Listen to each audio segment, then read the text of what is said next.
Europe 1. Et à 7h16, on retrouve Nicolas Barré pour l'édito Écho, Nikos. Nicolas Barré qui est le directeur de la rédaction du journal Les Échos. Et c'est un record dont on va parler ce matin, un chiffre exclusif que vous nous livrez. Les entreprises du CAC 40 ont versé 57 milliards d'euros à leurs actionnaires l'an dernier. C'est juste colossal. Oui, alors j'entends déjà les critiques d'ici. Dès que vous prononcez le mot dividende, de toute façon, en France, c'est pavlovien. On vous critique, on vous regarde de travers. Alors 57 milliards, vous imaginez.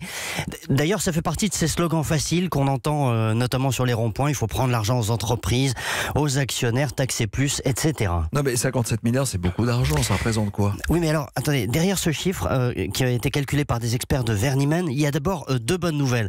Un, les dividendes distribués l'an dernier reflètent le haut niveau de profit, la bonne santé des grandes entreprises françaises. On ne va quand même pas s'en plaindre.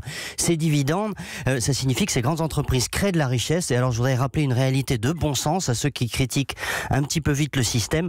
Eh bien, sans cette création de richesse, il n'y a pas d'économie, il n'y a pas de recettes fiscales, il n'y a pas de services publics. Il n'y a pas de boulot. Voilà. Et puis, deuxième bonne nouvelle, avec ce niveau de dividendes, on retrouve enfin les performances d'avant la crise de 2008. Autrement dit, il aura fallu attendre 10 ans pour effacer les effets de cette crise, mais ça veut dire que pendant toute cette période où il y a eu moins de dividendes, eh bien les actionnaires ont accepté d'être peu rémunérés pour que ces entreprises justement surmontent la crise.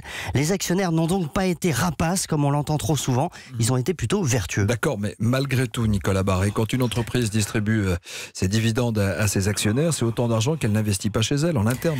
C'est aussi ça la critique. Oui, c'est vrai que c'est la critique, mais quand on épluche les comptes de ces entreprises, eh bien on s'aperçoit qu'aucune entreprise du CAC 40 n'a réduit ses investissements pour verser des dividendes. Aucune.